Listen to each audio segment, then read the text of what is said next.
Bolehkah kita meraikan perayaan agama lain? Boleh.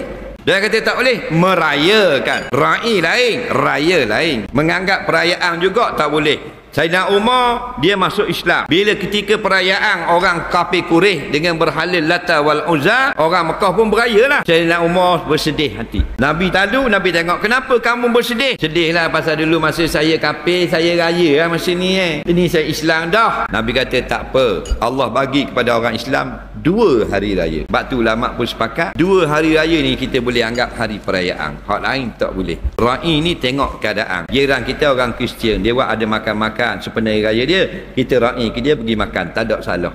Yang tak boleh kita pergi perayaan dia, kita buat benda yang dia buat dalam bidang agama. Dia genji-genji tokong, kita buat juga genji-genji tokong.